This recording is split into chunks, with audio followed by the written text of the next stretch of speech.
Hello everybody and welcome back to another video, and today we're doing the SmackDown review. Now I just wrapped up and it's an eventful SmackDown, and before we get started, make sure to like and subscribe because you wouldn't believe how much it helps me out and how much it shows that the work is paying off.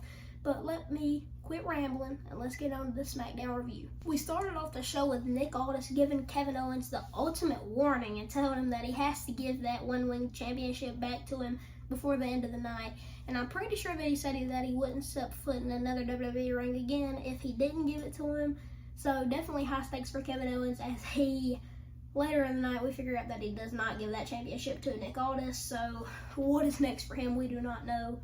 But then we have a match on the card that was highly expected, that they released a little bit earlier in the day before this Friday Night SmackDown actually occurred, and that was Bianca Belair, Naomi, and Bayley taking on Nia Jax, Tiffany Stratton, and Candice LeRae. Now, I can't lie, I was excited. I was really excited. I love everybody on both teams, and I just knew this was the time for Candice LeRae to really show out, and I'm glad she's finally getting some good TV time. But the main thing that I took from this match was, before the match actually, Bianca Belair and Bayley kind of had a talk, and they kind of made amends on being partners for this match, and they kind of made up with each other. And as we know, Bianca has not been too fond of Bayley ever since Damage Control, and Bayley have been like taking over Bianca's life for so long now. It would be hard to forgive her, but she did it, and they did the match, and it was a great match. And in the end, they did finish picking up the victory with Naomi hitting her finisher to Candice LeRae, pins her for the 1-2-3 count.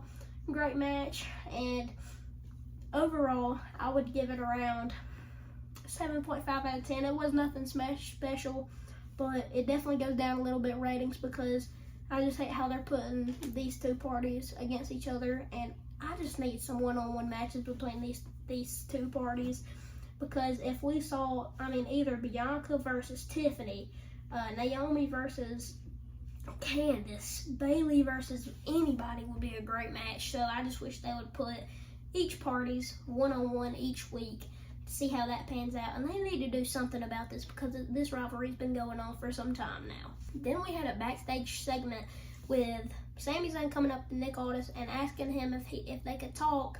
Nick Aldis obviously says yes, and as a GM he should say yes. And they start talking.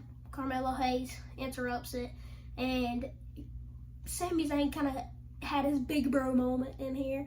He kind of told Carmelo that, hey, I know this is your first year on the main roster, but you don't interrupt two men talking.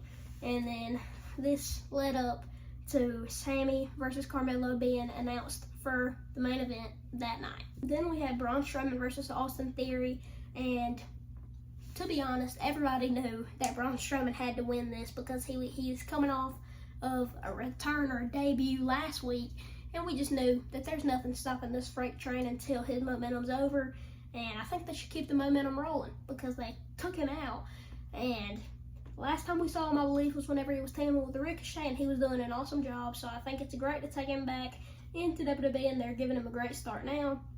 But the finish was a running powerbomb, and Braun Strowman absolutely destroyed him, which is no surprise. But let's get on to the next segment or match that you want to call. Then we had a segment where Pretty Deadly tells the Street Profits who attacked them, and they said that Angel and Humberto attacked them.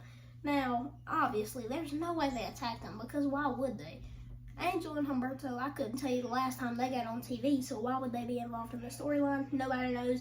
This was clearly an act to get them on TV again and give them a tag team match, and turns out that match happens, and they get buried pretty much, with Montez Ford hitting the splash to end the match. And I hope the Street Profits go on a major run, and I would like to see them as tag team champs, but I would also like to see DIY hold the championships until WrestleMania 41. After the Street Profits destroyed Angel and Humberto, Apollo Crews tells the Street Profits that DIY is the one who actually attacked them and that he saw it with his own two eyes. This one makes way more sense because if you don't remember, the match that was supposed to be scheduled that night was Motor City Machine Guns versus the Street Profits, but clearly, as we know now, DIY came up after the news that they got attacked and asked if they could have that match which got declared that they would get the match, and then they won the tag team championships off of that. Perfect strategy by DIY, and a great strategy of trying to get the fans and even Motor City Machine Gun to believing that they were off course with them, with Tommaso acting like he was a heel in his entrance and everything. But then, turns out they're both heels, and they win the tag team championships. A perfect mastermind strategy that worked in the end, and they tricked the whole WWE universe and their own opponents. So, I definitely think it was DIY. It's almost 100% sure. But then we get into Sami Zayn versus Carmelo Hayes. The final match of the night, the main event. A very chaotic match. We have a great match going on, and then Carmelo Hayes doing Carmelo Hayes things and walking out of the arena as he thought he was going to do. He started backing up towards the ramp.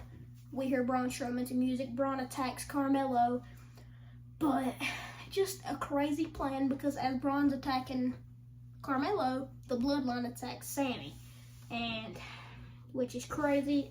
Who would have thought that the Bloodline would attack Sami?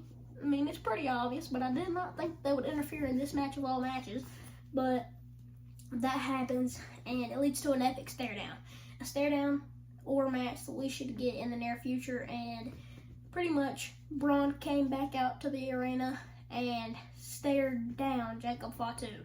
And we know the history that Braun Strowman has with the Bloodline. They've pretty much tortured his whole life. So, to see this stare down is huge. And I hope we see the match, because it'd be great to see these two face off. And really, anybody in the WWE versus Jacob Fatu is a good match. But I still got Jacob Fatu in whatever match happens.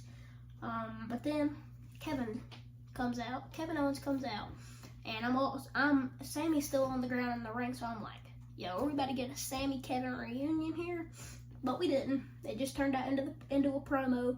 Whenever it came back from a commercial, it was Kevin and Nick Aldis in the ring, and Kevin tells Nick Aldis that he ain't giving him back the belt.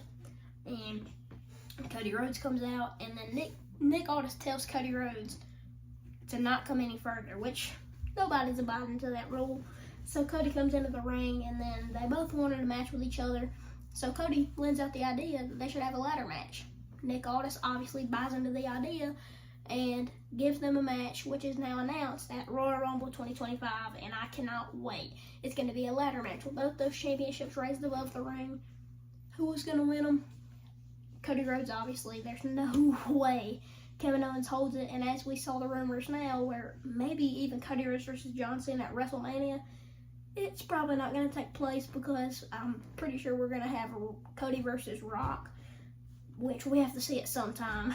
But definitely a picture-perfect SmackDown, and really gave detail to these rivalries. Now, then we got that information that they were going to face at the Royal Rumble. Kevin pushes Nick Aldis into Cody Rhodes and gives an awesome beatdown to end the show. And he says that he's going to see him at the Royal Rumble, and that's going to be like the best thing ever, because we've been seeing a lot of Kevin Owens and Cody Rhodes matches, but we saw the last time that Kevin Owens had a ladder match one-on-one, and that was against Roman Reigns in 2020, and he went ballistic.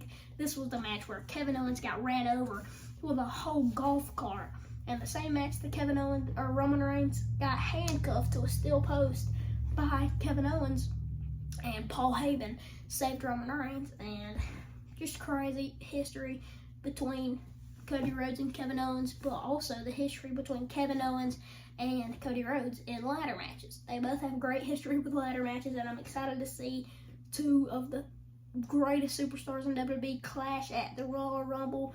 But that is it for today's video. I ultimately give SmackDown an 8 out of 10. It gave a lot of detail to storylines, and it gave us fans, the WWE Universe, a lot of detail on what's going to happen in the future, and a lot of things we can look at throughout the week and try to figure out what's happening next in the storyline. With that being said, I will end this video here. If you're new, please like and subscribe, because we post daily wrestling content like I said. But this was an awesome video. I hope y'all have a good rest of y'all's day. And with that being said, I'll see y'all boys in the next one. Deuces.